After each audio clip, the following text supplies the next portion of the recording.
How would Black Bart prepare for this next altercation with Ralphie so that he's not sabotaged? I'm bad, like Black Bart. I'm bad, Black Bart. That's a tough one. That's a tough one. A little Black Bart with a little striped shirt would be cool.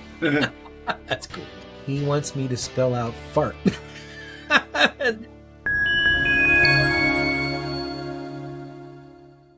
Welcome to another Major Award edition of Talking a Christmas Story with the Cast. I'm your host, Yano Anaya. As you may or may not already know, I'm a member of the A Christmas Story cast, and I played that little bully, that toady in the movie Grover Dill. And every single week, I get to bring to you stories from the cast members, the crew, and the fans. And for today's episode, we get to speak with a member of the cast who ended up in his role in an unlikely way, yet he has become an unforgettable part of the lore of the movie. The symbol of Child's caricature of all things Dastardly, the undeniable villain, the foe that drives us to pursue our most heroic natures. Our guest today is none other than the beloved Hollywood actor and stuntman, Dwayne McLean, the man who portrayed Black Bart in the movie. And for those of you who need a little refresher, let me paint you a picture. Clad in sparkling silver pearl snap shirt and cowhide chaps, a young boy named Ralphie crosses the kitchen floor with measured confidence while his beloved family cowers under the kitchen table. He is the only one that stands between them and certain doom as several robbers scuttle into the backyard. Our hero wastes no time posting up behind the window, just him and his trusty Red Ryder carbine action 200-shot range model air rifle. Just the sight of him sends the robbers scattering, but he can't let them leave unscathed. With excellent aim, he knocks robbers off fences and out of trees, but the one villain he can't vanquish is the leader of the gang, Black Bart. Like every good nemesis, Black Bart promises to return. You see, every great hero needs a villain. Stories like this can place us back in our childhood imaginations, back before we learned about complexities and gray areas, when good and evil were as black and white as Black Bart's sweater. This timeless battle began long before Ralphie. It predates civilization and language. It connects us with our deepest and most human instincts. In this scene, we root for Ralphie, just as we root for the hero's nature in ourselves, where we find confidence and take action and get the job done. As our storytelling master, Gene Shepard, knew that there can be no bravery without fear, no courage without challenge, and no heroism without a looming menace. The magic of Black Bart is that he is the epitome of the bad guy, with all of the whimsy that phrase implies. Dwayne McLean's portrayal is larger than life, offering us not just a villain, but a holder of the awe and nostalgia of the heroic tales we imagined in childhood. As we cheer Ralphie on, we cheer on our own strength in the face of adversity. We cheer on the spark within ourselves that ignites us into our own heroic moments. I couldn't be more thrilled to be speaking with Dwayne McLean today. He brought us so much joy as Black Bart, but he also worked on many, many movies as both a stunt performer and stunt coordinator. And today, we're going to be talking about what it was like to have one of the most thrilling jobs in the film industry and the story of how he actually became Black Bart. Well, Dwayne, thank you so much for coming in on the show today. It's a pleasure to have you. So, I know that you have been involved in the movie industry for a long time. So, what was it that actually inspired you back in the day to get involved in the film industry? Like, how did you become even involved in the movie industry in the first place? Well, I was in Vancouver, British Columbia, Vancouver. I had just were having troubles in my marriage, and I saw this situation where a guy from the U.S. was going to train some stunt people in Vancouver because he felt the industry was going to move up to Vancouver. Okay, The thing being, they were having lots of trouble getting locations and locking down roads and stuff in California. Mm. And BC had everything as far as topography was concerned, mountains, forests, oceans, they had everything there. So as a result, he came in. So I just, for $500, I joined up with his organization, learned how to do stunt fights.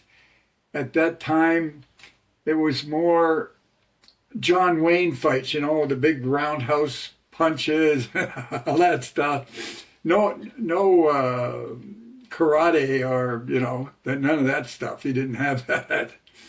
Uh, and after working out there with him and learning to fall off horses, to do all kinds of things, a little bit of driving as well. We had a couple of guest stuntmen from California. So anyway, I decided that there was a movie being done up in Alberta and I was going to go and get a job on it. And I did, myself and another guy. And from there we headed to Toronto. I arrived in Toronto with a recommendation from a well-known Canadian actor. He said, go see this person. She runs the casting industry in Toronto. Her name is Karen Hazard. So I went in there with George Robertson as a recommendation, and she said, I'll look after you. So from there, I just sort of picked up jobs and went on. And that was, early 70s. I got 50 years ago plus. That's fascinating. So what was it like? What was the excitement about being a stuntman? I wish I could give you a reasonably sensible answer to that, but I can't. It just seemed like a cool thing to do, Yeah. I guess. Yeah. And the opportunity had presented itself. Hmm. I had to borrow the $500, That's so awesome. things weren't all that well. And you know what? What kid in those days didn't want to, be Gene Autry or Roy Rogers or somebody, that was a big deal Yeah. back then. Yeah. So myself and another guy decided to go on out to Alberta because they were doing a movie there with Donald Sutherland, and I forget the name of it. It was based on a true story about the first couple of Indian boys who shot an RCMP guy, and blah blah blah. The story went on from there. And then I met George, and then I did another picture in Saskatoon about hockey. So before I ever got to Toronto, I had these two credits. And not only that, I did about on the Donald Sutherland movie, I did maybe 8 or 9 full gallop saddle falls Wow. off of the Royal Canadian Mounted Police horses, the real horses, Wow. and those things are huge. Yes. And so that was interesting. But I left for the East with very little money. I arrived in Toronto with something like $10,000 I had made on my way out there. So that was a lucky break, and I had George's recommendation. And Karen, tough lady, she was one tough lady. But if you impressed her even a little bit and didn't, cross her up, you were going to be. At that time, the casting people cast the stunt people. As years went by, the casting people really had nothing to do with the stunt people. Right. You got a stunt coordinator who casts his own crew, whatever. So you, Dwayne McLean, have been in hundreds of movies. So kind of thinking back, Yeah. on a highlight of one of your favorite ones, what was one of your most favorite stories from your career?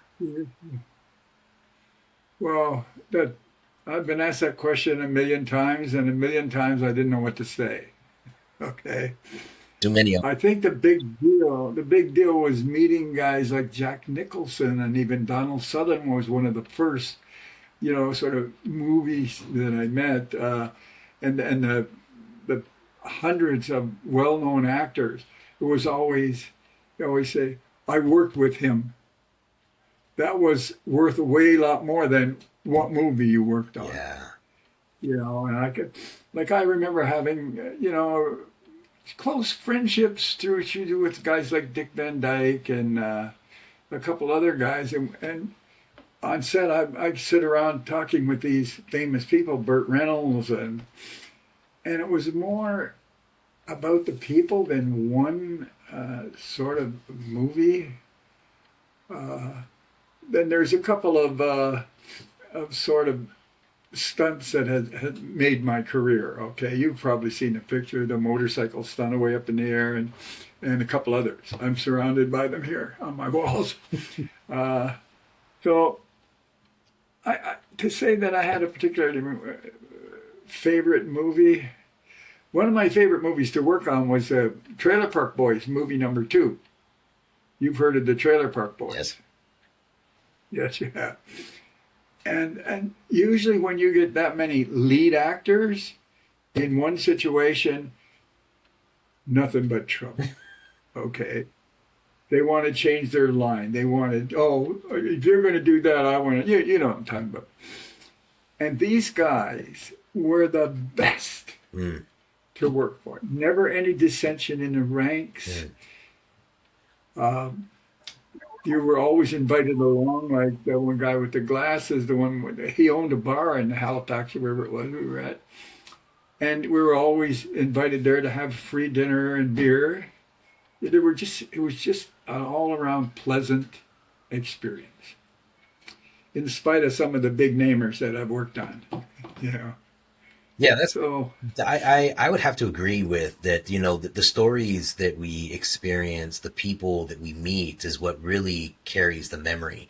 Is those personal experiences of being in the presence of what we call stars, right, or A-level actors. It's exciting. Yeah, that's very, very cool. And you find out they're just, most of them, nearly all of them, are just as ordinary as you are as a person. You know, like. When I say ordinary, I mean they were just ordinary people. There was no noses, no. Generally speaking, I didn't run into very many that were difficult to work with. Although some were difficult to work with that director, but where I come in, I didn't have any trouble. I mean, Don Johnson, for example. I always remember this situation. I did a movie with Don Johnson. Those are more the experiences than any individual. They're individual stunts to help make my career, okay? They're still famous to this day when anybody mentioned. They show up on social media like every once in a while, some of these pictures that I'm really proud of. So I really supposed to say that my very favorite picture was some little movie called A Christmas Story. Yeah, that's funny. I was just going to ask you that. So, you know, how did you actually? So, how did you meet Bob Clark? Like, tell me about your first experience of meeting Bob. Oh, my first experience with Bob Clark was on a movie called Black Christmas. I was just a glorified extra. Really, I was playing a cop in the show. So that's when I first met Bob Clark. The next time I worked with Bob Clark was on a picture called Porky's. We shot mostly in Florida, And the way they had actually were looking for a stunt coordinator somewhere else, some other guy. But the special effects people said, oh, this is the kind of picture that Dwayne McLean does. You got to get Dwayne for this show. So they dumped the other guy and hired me to do the show. And that's it. I didn't get to know Bob all that well on A Christmas Story because he's a director and I'm what they call us a special skill extras or something like that. So I didn't do anything.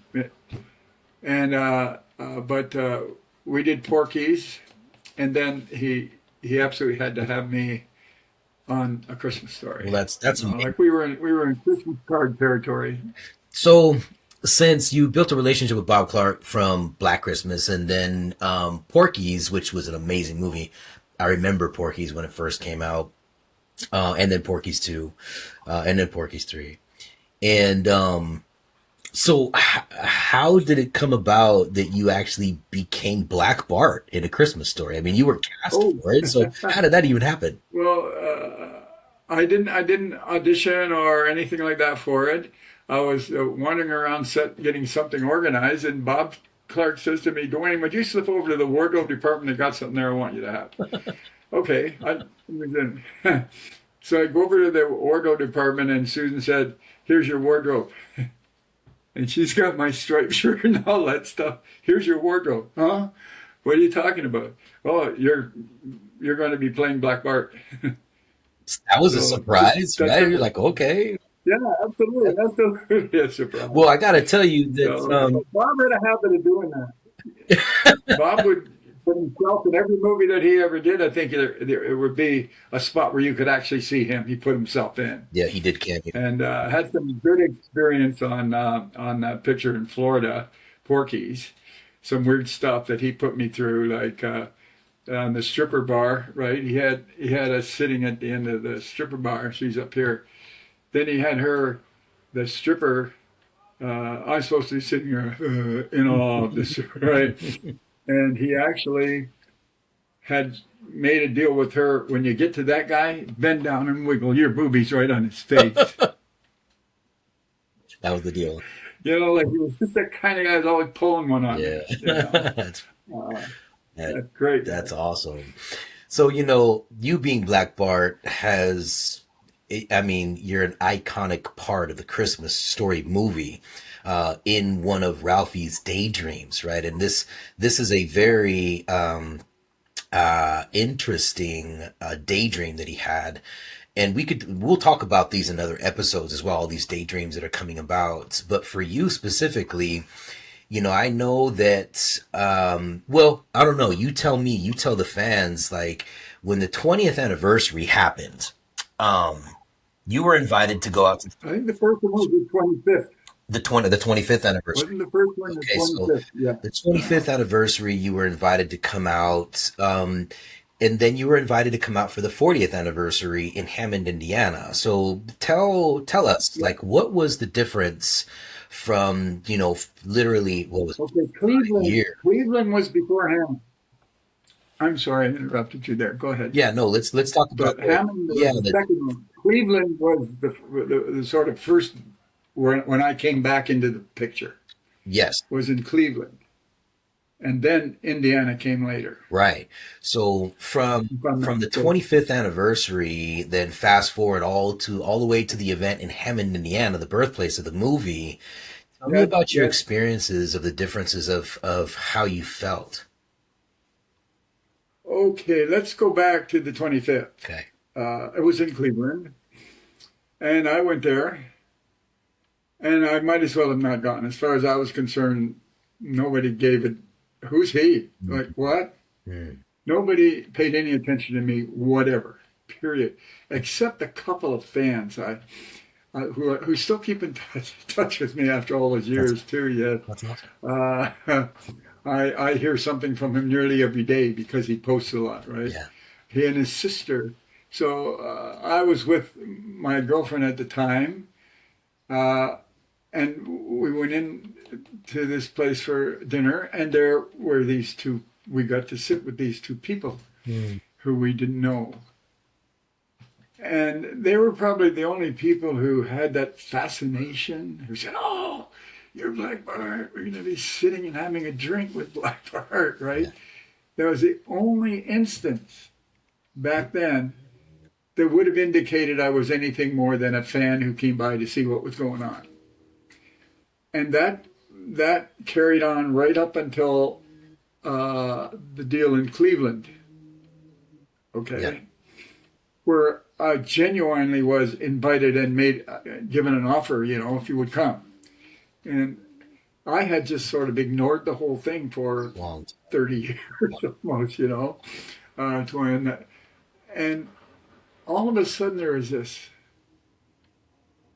thing that I had trouble grasping was that, hey, you're important, man. You're an important part of this movie. Mm.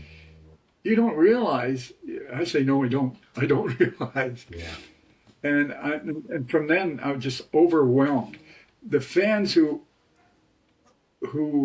brought this about, I would assume, asking, were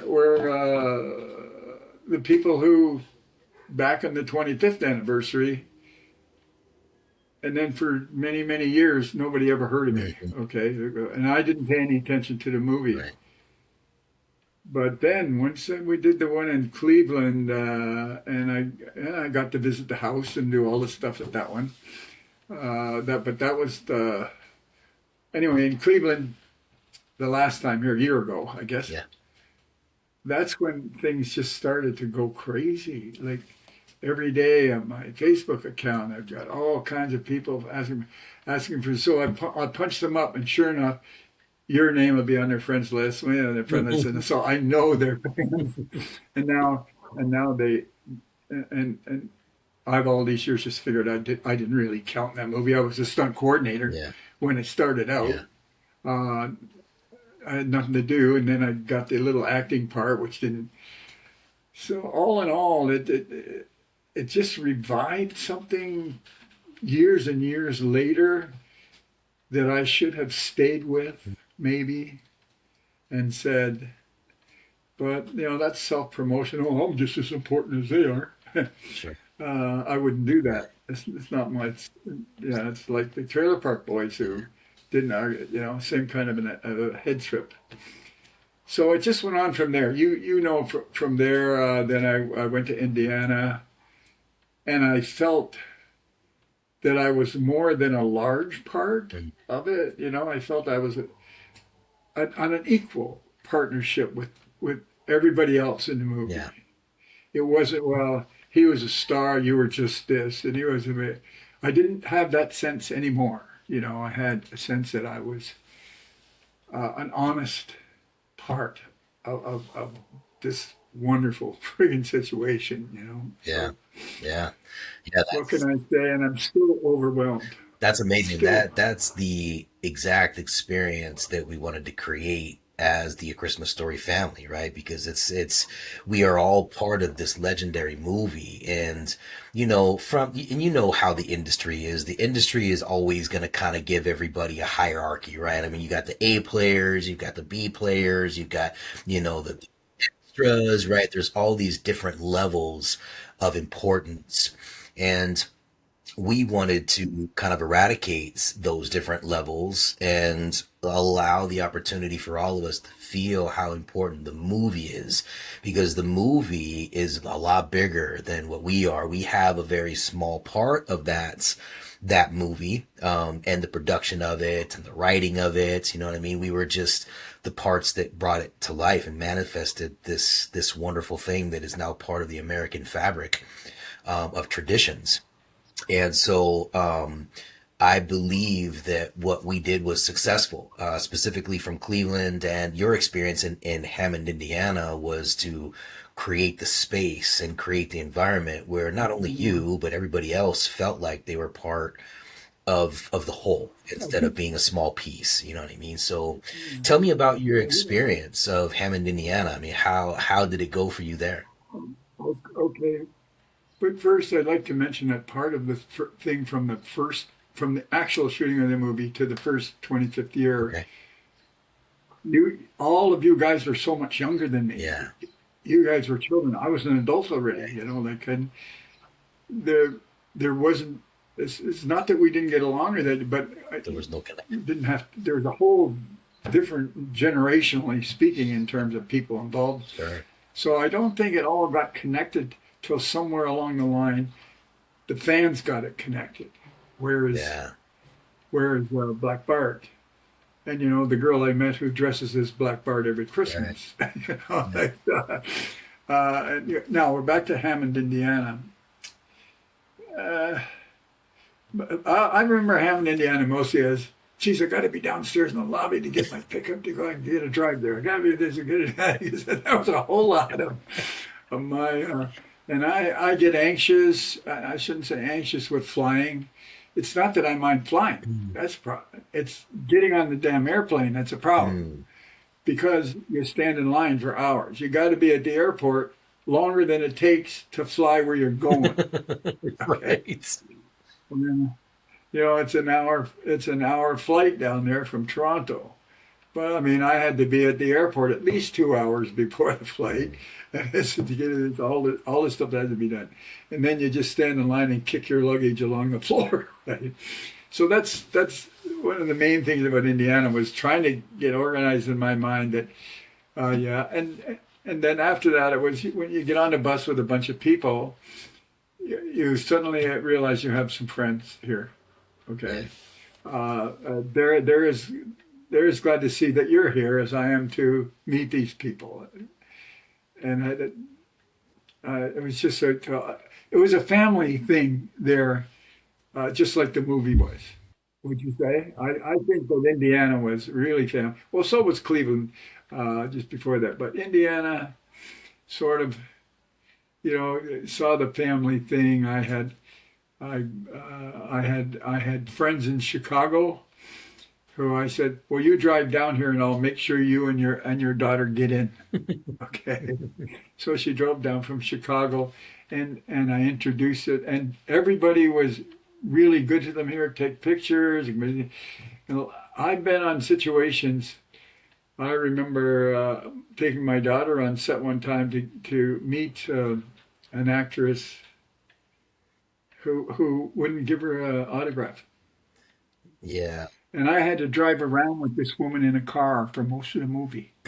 Yeah, that's a little Okay. And she would not give my daughter. mm, On the other hand, what's his name? Johnny Mnemonic, the movie Johnny Mnemonic. mhm.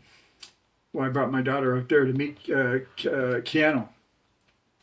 And as soon as I introduced him, he calls the AD over, says, "I want you to send this girl to wardrobe, get her dressed. I want her to be part of one of the extras in the scene." So she got to play in the movie as well. That's awesome. You don't get that very often. A lot of the time, well, she wasn't the first time that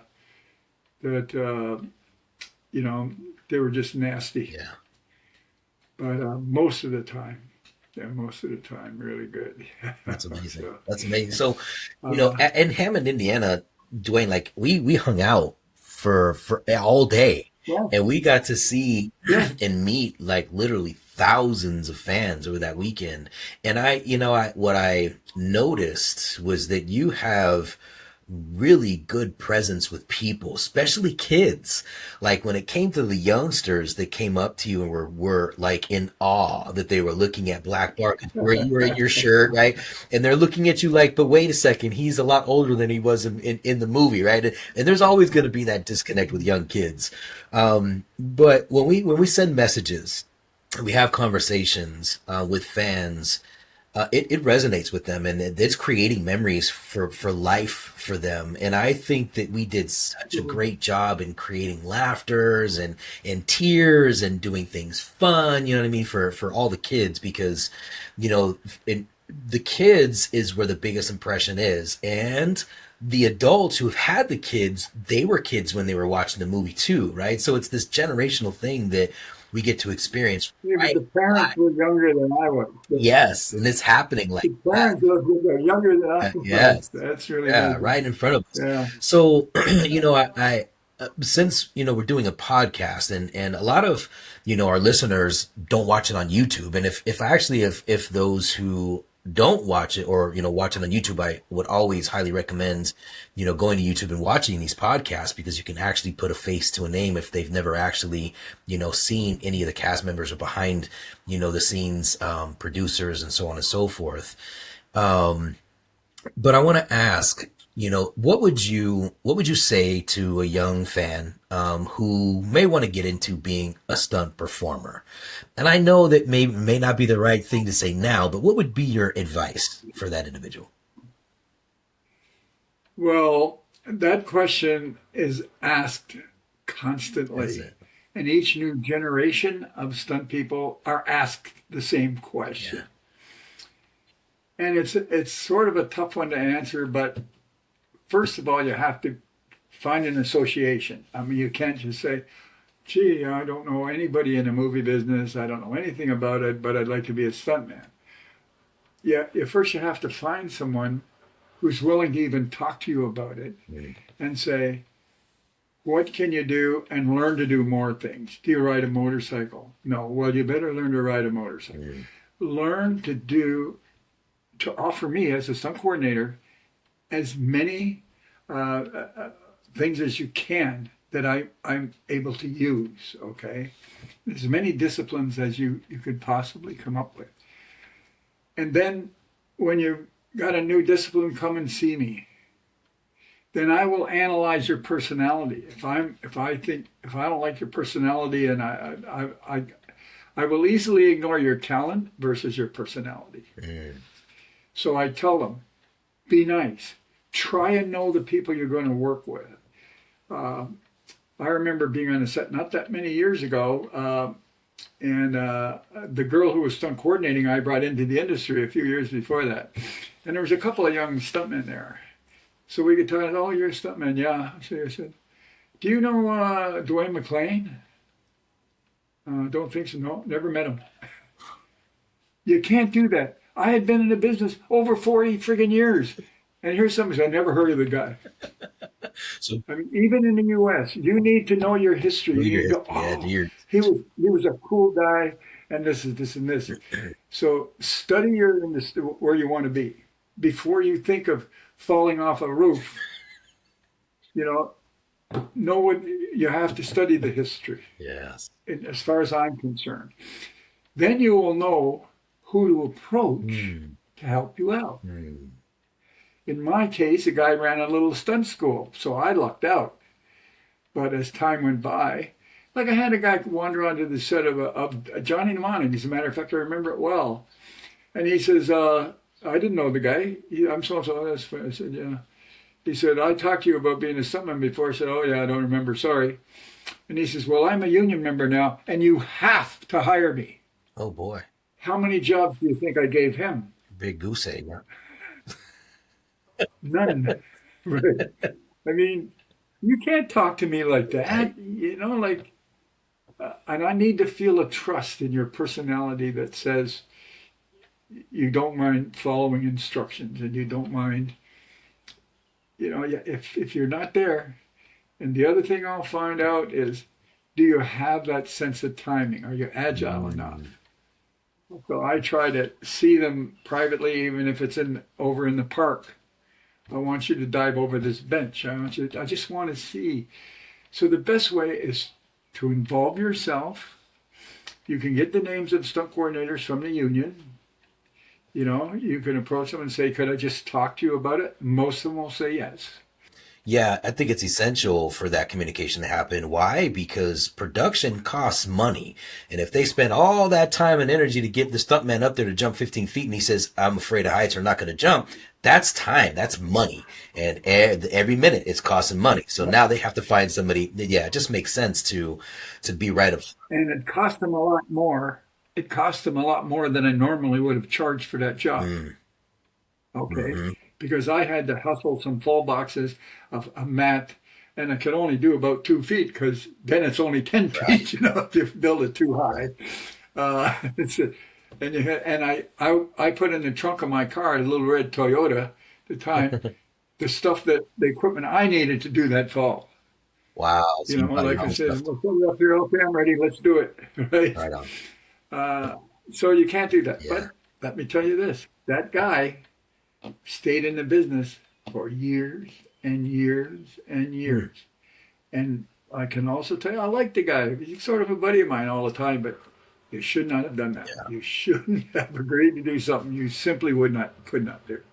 Well, that's amazing. So that's that. Well, Dwayne, thank you so much for sharing your advice to the youngsters or those who decide are wanting to get into the industry, because you're right. I think that and then that kind of goes across any industry, is that your mental mindset, your capacity to communicate, your ability to be personable and communicate and be transparent, but then also build some kind of skill set. Like you can't just come on, a set and then beg for a job and you can't even ride a motorcycle or a skateboard or jump out of a window or movement fights. Like it does take some prerequisite training to get to that point. And I think that recommending finding a mentor in the area. I'm sure nowadays there are probably stunt schools that they can find. There's probably many different avenues for kids that really truly want to become a stunt person to find their path. But, it takes that diligence, man. It takes that personality and of course the resources, like you said, so, and as technology has changed everything nowadays. So everything is so, and it's crazy. So thank you so much. Stunt people are going to suffer for that. Yeah, Exactly. what do they call it? Intelligence, something, whatever.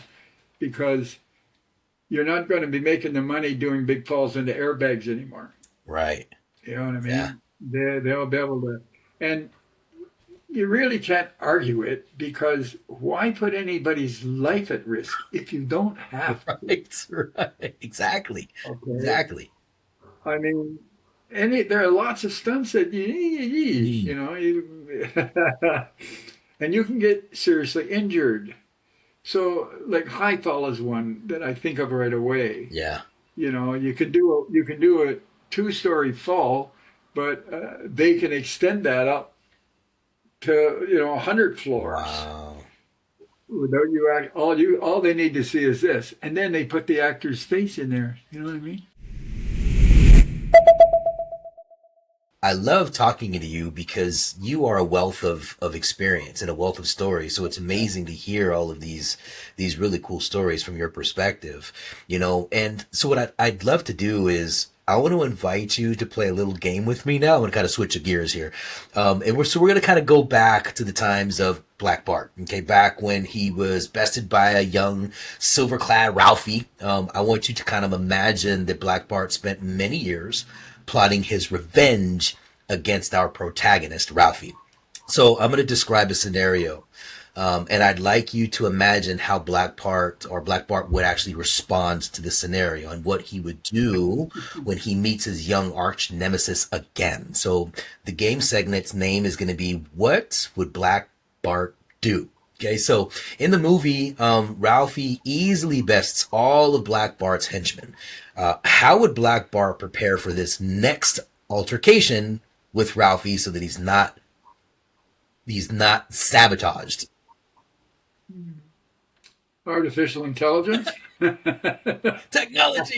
Yes, that's an amazing answer. I mean, that just makes sense. You know what I mean? All right, of course. So, Well, Ralphie he said would. he'd be back. He would say, "I'll be back," or something like that. Black Bart, didn't he say that? I'll I'll be be back. back. That's amazing. All right. So That's a tough one because writing and imagination in those terms or directing is not my bag. Okay, I'm just, Uh, well, it's but funny. I think in order for him to do that, he would have to sort of hide the I'm bad, like Black Bart, I'm bad, Black Bart. Yeah, he's going to have to hide that with a more I want to be your buddy. So, Okay, something sneaky where he sneaks in and so that Ralphie doesn't know exactly who it is. Although, what have we done? Ralphie's still a little bit. I mean, but Black Bart is doing his best to conceal himself to get in the house. Under false pretenses of some kind, rather than obviously riding up with his boys and. mm, Uh, so I think we would have to do something like that's a that. great scenario. I love it. But in storytelling, especially when we talk about Ralphie, it's always going to be Ralphie who wins, right? That's just what happens Oh when yeah. heroes do, right? So let's say that many years pass before Black Bart sees Ralphie again after the second attempt. In the sequel to the sequel of A Christmas Story, a now adult Ralphie lives in Chicago and returns to his snowy hometown for Christmas, right? Christmas Story Christmas. How would Black Bart spend the decades between A Christmas Story and Ralphie's return, and how would he respond to seeing a now grown up Ralphie? So let's give a life to Black Bart after losing to Ralphie a couple of times, and then what would he do when he sees Ralphie in the present? Gee, that's a tough one. That's a tough one. Years would have passed. I Yeah. assume some number of years would have passed, and Black Bart would still be, infuriated. He'd still be ticked off Okay. that he was spoiled. He was spoiled in the beginning, and I think that he will, short of being the pointed mustache bad guy, uh, you know, he he he has to be sneakier to start with. Okay, as I was just explaining, he can't just arrive back on the scene. Really still angry, and I'm gonna get my revenge here on this guy.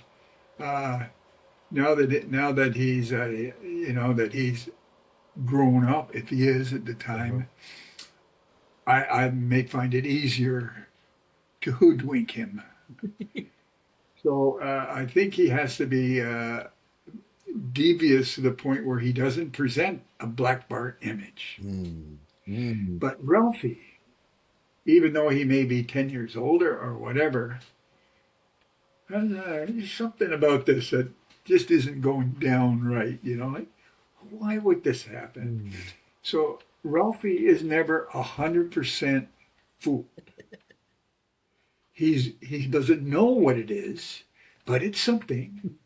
So a large part of that movie is Ralphie trying to get it straight, okay, and Black Bart trying to maintain this hidden personality or whatever, and that way they have a bit of a psychological fight, if you wish, Mm-hmm.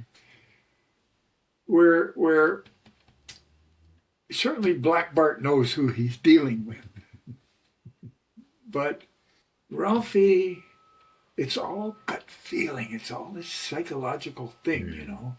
So he could set up little traps to maybe find out why this happened and why that happened. And then he goes to the closet and pulls out his old Red Ryder. No shotgun today, just the old Red Rider, right? No. The Red Ryder's got to stay, man. Gotta stay. Yes, I love it. That's Got amazing. to That's stay. So that's a great So, scenario. I love that. I love the storytelling. So once now Ralphie has defeated Black Bart, and Black Bart knows that Ralphie's a little tricky in his ways, and they actually come to an agreement and then decide to part ways. So where would Black Bart go from here? Like how would he retire as a villain? hey, get a job at that department store. Higbee's, Higbee's, here comes Black Bart. He gets to play Santa Claus at the Oh department my store. God, that would be amazing. We could have little Black Barts as elves too, right? So, Yeah, yeah. God, Well, he could have a little Black Bart in tow. It doesn't mean he didn't have family mm, now. yeah, Go bad guys normally don't have families, but a little Black Bart with a little striped shirt would be cool. Like that's cool.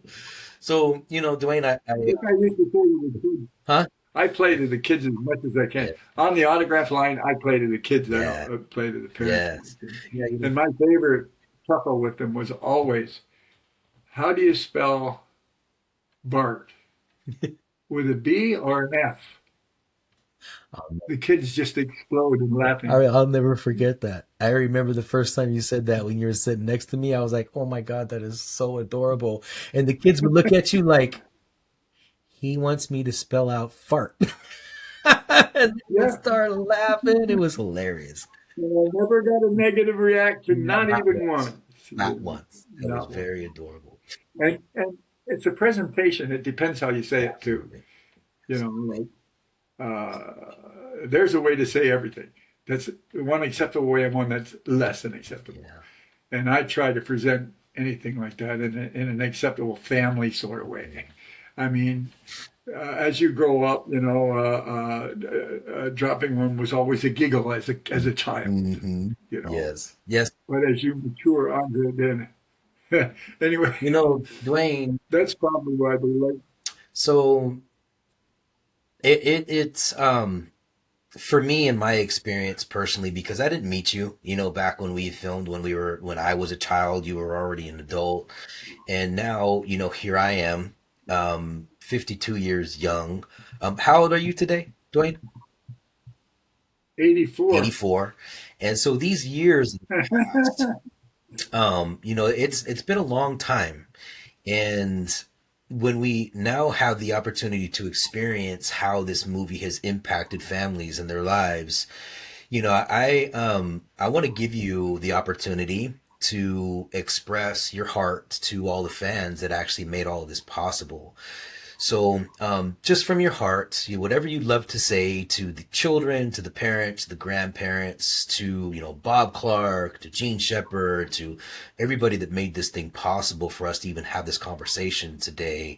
I'd like for you to just express it from your heart so that those who are listening to this podcast really can truly feel, the love from you.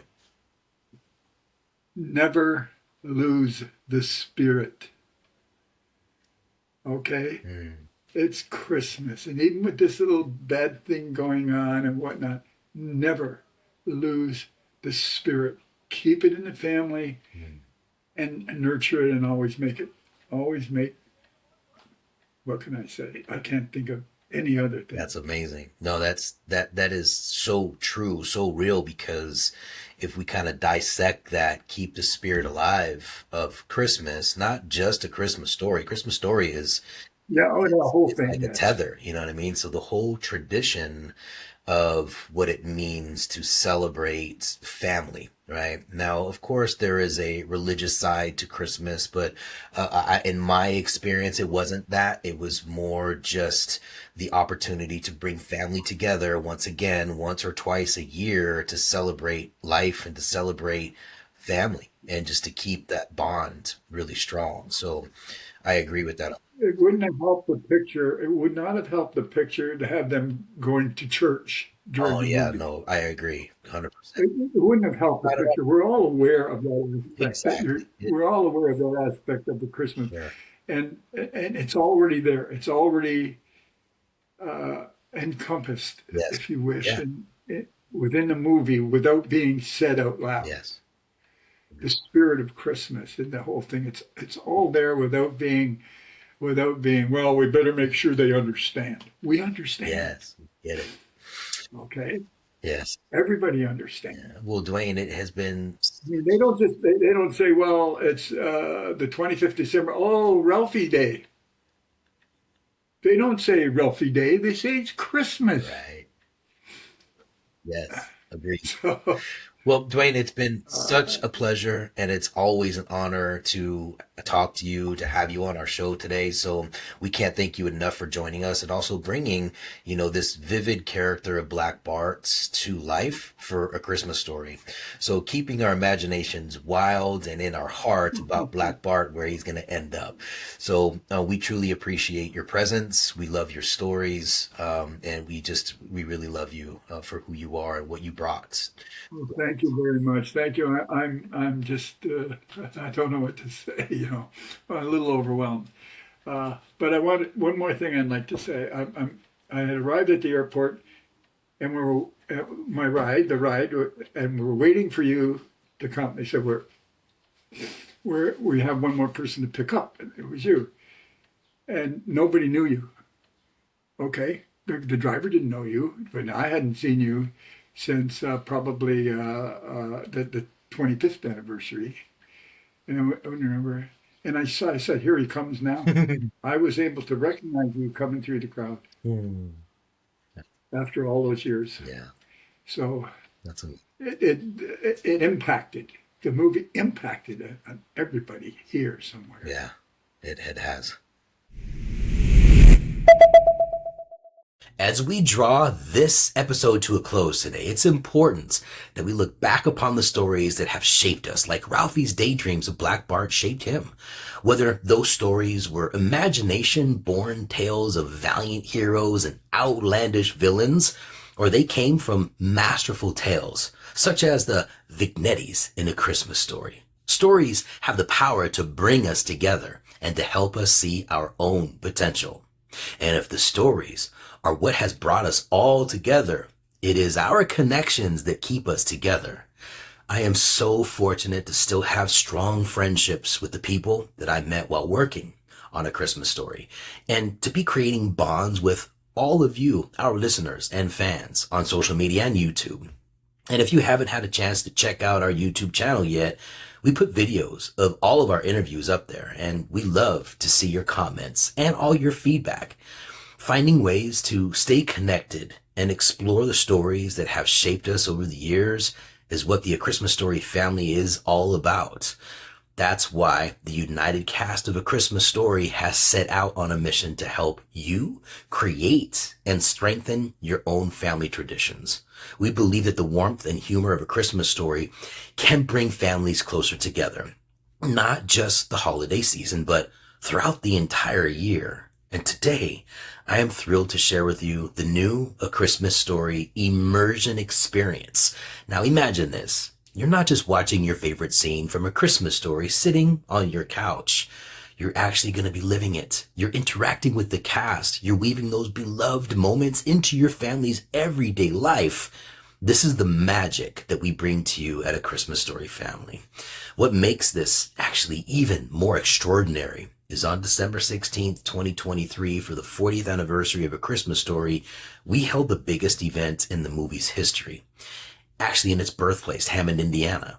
The night before the grand celebration, we hosted a very special dinner with the entire cast, including Peter Billingsley, who played Ralphie, the mayor of Hammond, Indiana, Erwin Zwilling, who's Gene Shepard's accountant and very close friend, as well as a producer on A Christmas Story Christmas, the entire board members from the Indiana Welcome Center, and many other distinguished guests. At this exclusive dinner, we unveiled our very specially crafted gift boxes. These weren't just any boxes. They were designed to look just like the iconic leg lamp crate and filled with major awards only the old man could ever dream of.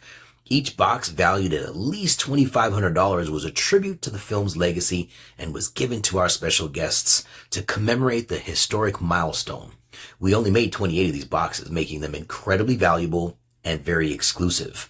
But that's just the beginning, because now, for the very first time ever, we are giving you the chance to get one of these exclusive boxes to enhance the new magical experience.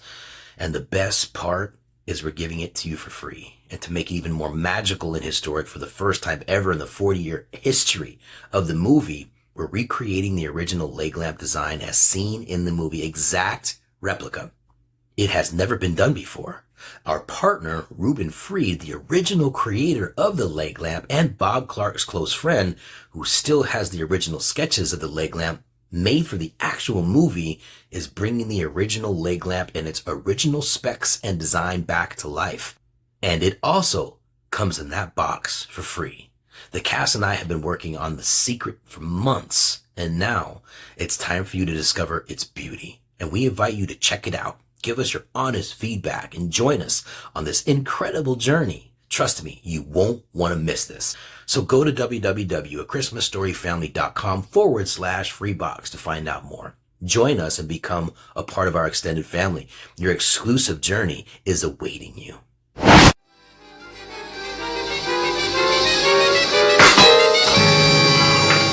Oh my God, I shot my eye out. You'll shoot your eye out, kid.